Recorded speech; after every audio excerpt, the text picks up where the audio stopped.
Browns are 2-4 on the road. Defense has struggled on the road. Jim Schwartz talked about the Browns' defense on the road and what he's told his guys.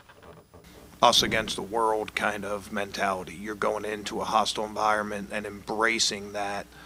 And, that's another step that we need to take as a team and as a defense is winning on the road. It's hard, when you get December and you get January and games mean a lot. Winning on the road means an awful lot, and we haven't always played our best on the road, and we've learned some lessons, and hopefully that will pay off for us now as we mature and we sort of,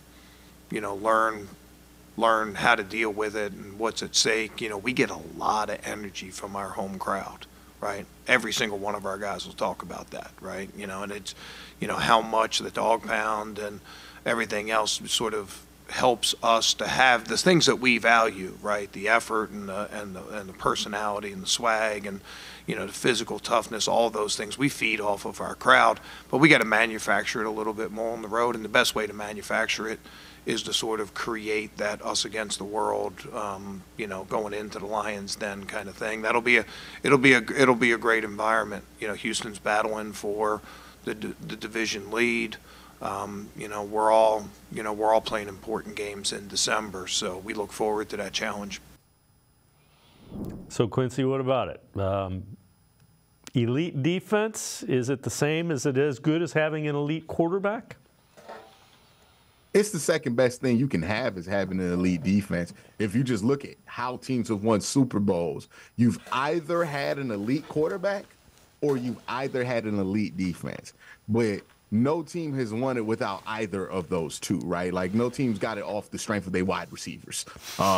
But that's what it usually takes to get to a Super Bowl. You can have one, you can have the other, they can work. We've seen it in modern memory. I mean, all of Eli Manning's Super Bowls, all defensive oriented. You can look at the 2017 Eagles, in which Jim Schwartz was a coach on. Like, Nick Foles did something, but let's be real. We know why they won that Super Bowl. It's their defense that year that Philadelphia had, specifically the defensive line.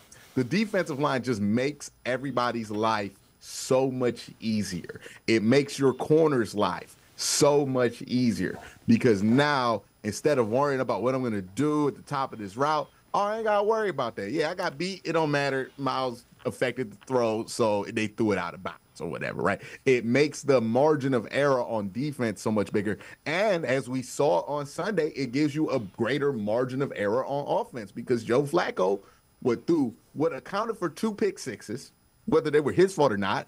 Those happen.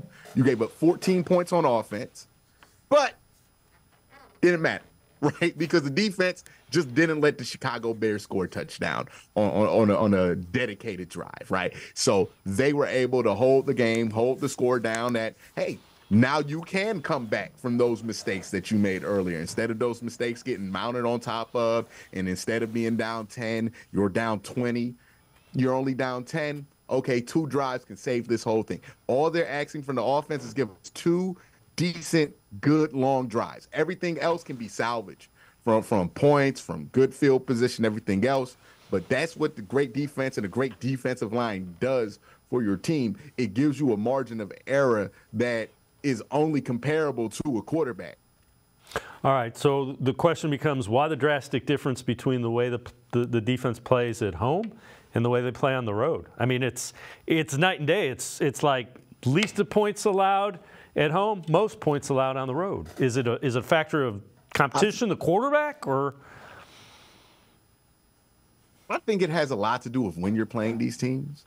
Like, you just went on a West Coast road trip and you played 2 teams on the West Coast that were as hot as they were going to be all season, back-to-back weeks, and you were going through this weird switch at quarterback, which can affect your energy, your morale. I mean, we saw it with the city. Like, before the Jacksonville game, there was not a lot of energy for the Cleveland Browns. Like, you had to imagine that the energy for the team was a little low there. Now you're up on a little bit more of a high. The last time we were up on a high like this before a road game, it was the Baltimore game, and they ended up playing fine on the road there. And if you can beat Baltimore and have a good defensive showing against Baltimore in M&T Bank Stadium on the road, that tells me that you are capable of playing good football on the road. You just got to make sure that you transfer that energy that you have at home to the road. And what I expect Jim Schwartz to do early in this game is try to get downhill quick, right? Just start that momentum quick. I'm trying to get sacks. I'm trying to get TFLs. I'm trying to get my guys dancing. I'm trying to get my guys celebrating so they have that energy and we can be our own home team